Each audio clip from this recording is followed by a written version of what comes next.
There was once an emperor who had a horse shod with gold. He had a golden shoe on each foot, and why was this?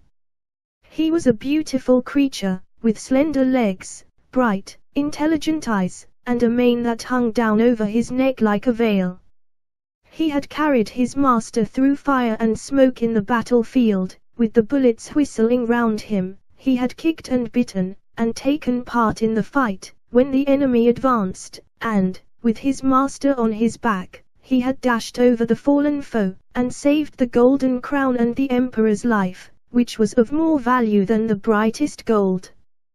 This is the reason of the emperor's horse wearing golden shoes. A beetle came creeping forth from the stable, where the farrier had been shoeing the horse. "Great ones, first, of course," said he, "and then the little ones, but size is not always a proof of greatness." He stretched out his thin leg as he spoke. "And pray what do you want?" asked the farrier. "Golden shoes," replied the beetle. "Why, you must be out of your senses," cried the farrier. "Golden shoes for you, indeed?" "Yes, certainly, golden shoes," replied the beetle. "Am I not just as good as that great creature yonder, who is waited upon and brushed, and has food and drink placed before him? And don't I belong to the royal stables?" "But why does the horse have golden shoes?" asked the farrier. "Of course you understand the reason." "Understand? Well, I understand that it is a personal slight to me," cried the beetle. "It is done to annoy me, so I intend to go out into the world and seek my fortune." "Go along with you," said the farrier.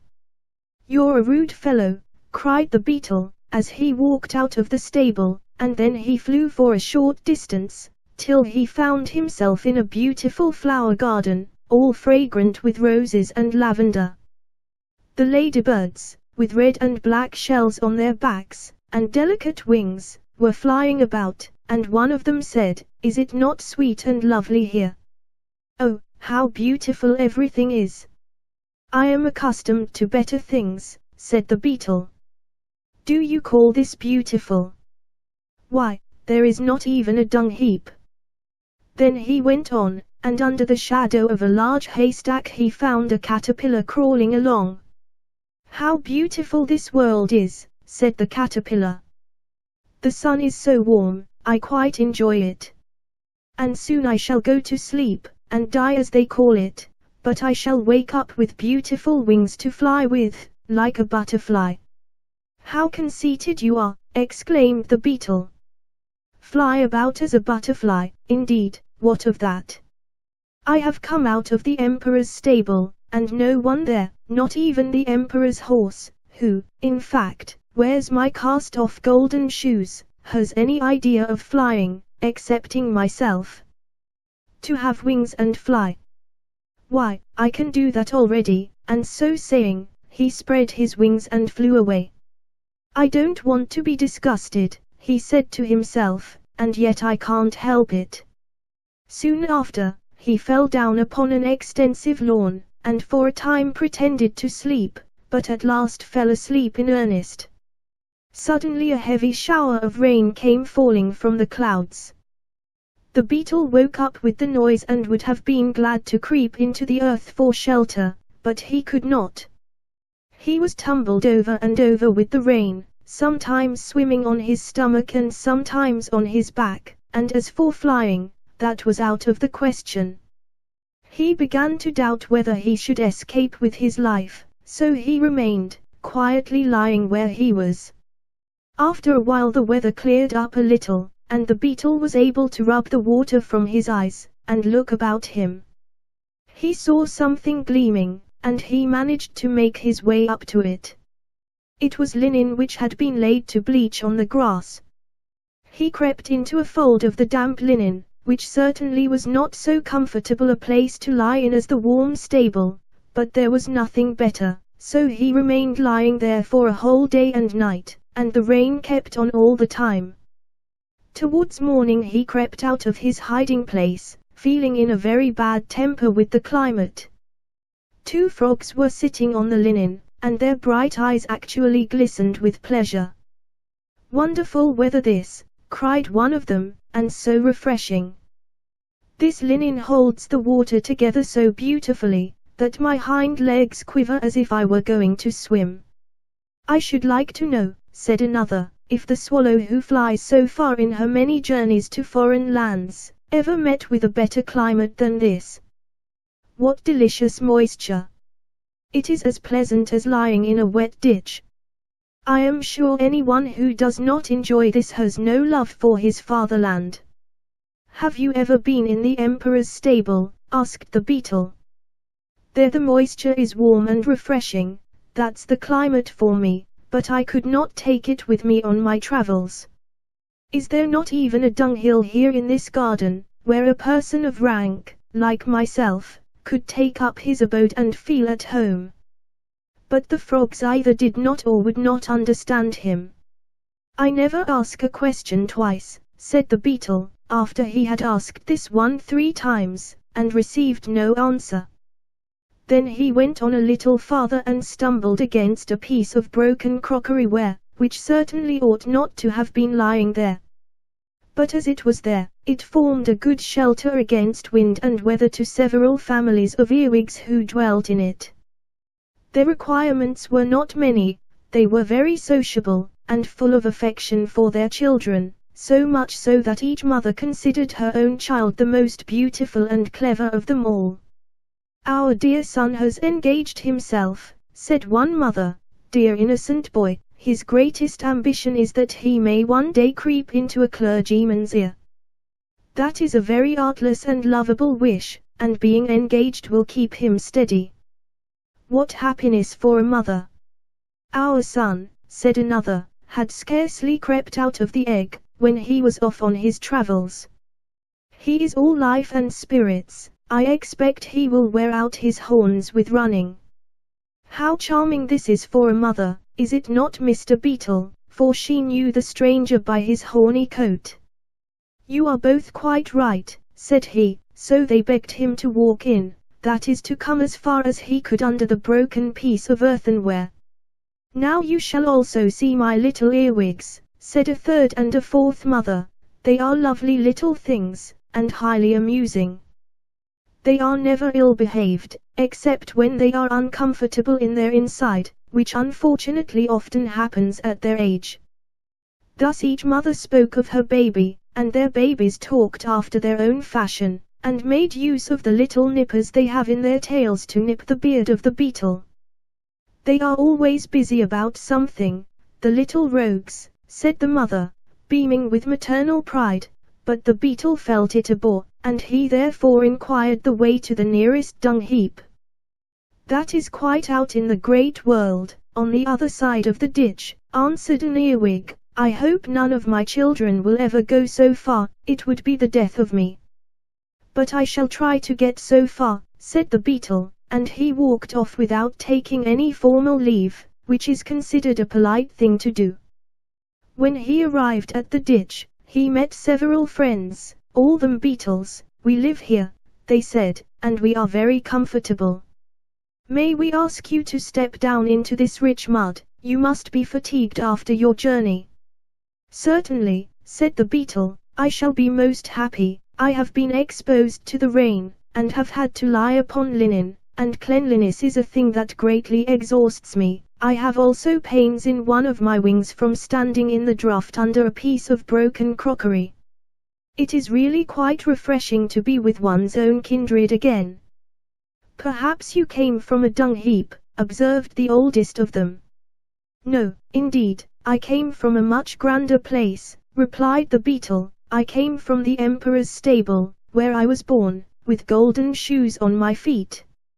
I am traveling on a secret embassy, but you must not ask me any questions, for I cannot betray my secret." Then the beetle stepped down into the rich mud, where sat 3 young lady beetles, who tittered, because they did not know what to say. "None of them are engaged yet," said their mother, and the beetle maidens tittered again, this time quite in confusion. "I have never seen greater beauties, even in the royal stables," exclaimed the beetle, who was now resting himself. "Don't spoil my girls," said the mother, "and don't talk to them, pray, unless you have serious intentions." But of course the Beetle's intentions were serious, and after a while our friend was engaged. The mother gave them her blessing, and all the other Beetles cried hurrah. Immediately after the betrothal came the marriage, for there was no reason to delay. The following day passed very pleasantly, and the next was tolerably comfortable, but on the third it became necessary for him to think of getting food for his wife, and, perhaps, for children. "I have allowed myself to be taken in," said our Beetle to himself, "and now there's nothing to be done but to take them in return." No sooner said than done. Away he went, and stayed away all day and all night, and his wife remained behind a forsaken widow.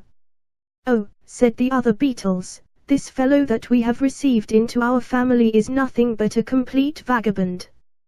He has gone away and left his wife a burden upon our hands.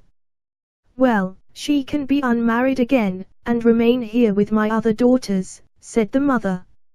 "Fie on the villain that forsook her." In the meantime the Beetle, who had sailed across the ditch on a cabbage leaf, had been journeying on the other side. In the morning 2 persons came up to the ditch. When they saw him they took him up and turned him over and over, looking very learned all the time, especially one, who was a boy.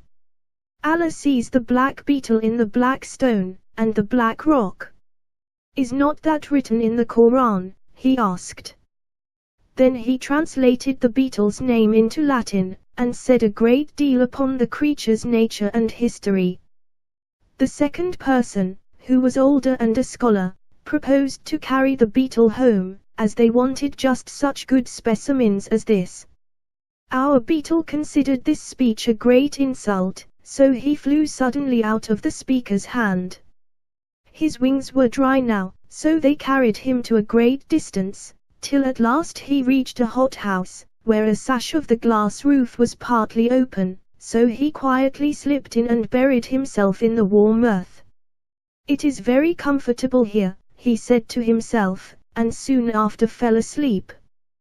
Then he dreamed that the emperor's horse was dying, and had left him his golden shoes, and also promised that he should have 2 more. All this was very delightful, and when the Beetle woke up he crept forth and looked around him. What a splendid place the hothouse was! At the back, large palm trees were growing, and the sunlight made the leaves look quite glossy, and beneath them what a profusion of luxuriant green, and of flowers red like flame, yellow as amber, or white as new-fallen snow. "What a wonderful quantity of plants!" cried the Beetle. "How good they will taste when they are decayed. This is a capital storeroom.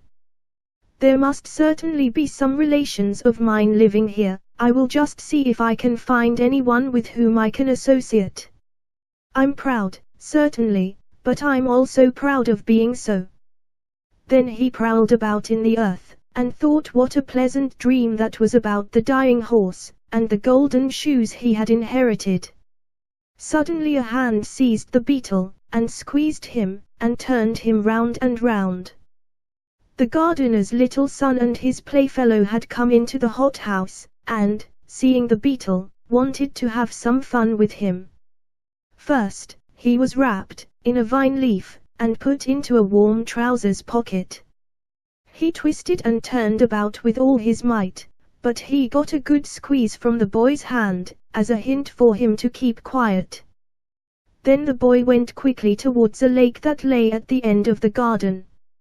Here the Beetle was put into an old broken wooden shoe, in which a little stick had been fastened upright for a mast, and to this mast the Beetle was bound with a piece of worsted. Now he was a sailor, and had to sail away. The lake was not very large, but to the Beetle it seemed an ocean, and he was so astonished at its size that he fell over on his back, and kicked out his legs.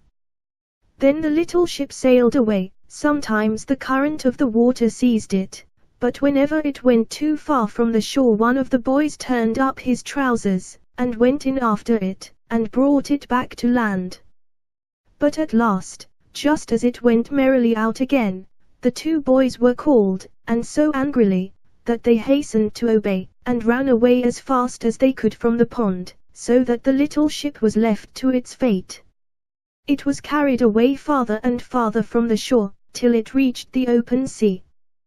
This was a terrible prospect for the Beetle, for he could not escape in consequence of being bound to the mast. Then a fly came and paid him a visit. "What beautiful weather," said the fly, "I shall rest here and sun myself."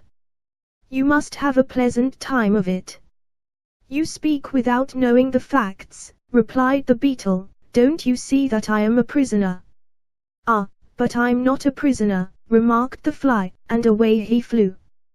"Well, now I know the world," said the Beetle to himself. "It's an abominable world, I'm the only respectable person in it. First, they refuse me my golden shoes, then I have to lie on damp linen, and to stand in a draught, and to crown all, they fasten a wife upon me. Then, when I have made a step forward in the world, and found out a comfortable position, just as I could wish it to be, one of these human boys comes and ties me up, and leaves me to the mercy of the wild waves, while the emperor's favorite horse goes prancing about proudly on his golden shoes. This vexes me more than anything. But it is useless to look for sympathy in this world. My career has been very interesting, but what's the use of that if nobody knows anything about it? The world does not deserve to be made acquainted with my adventures, for it ought to have given me golden shoes when the emperor's horse was shod, and I stretched out my feet to be shod, too. If I had received golden shoes I should have been an ornament to the stable, now I am lost to the stable and to the world. It is all over with me." But all was not yet over.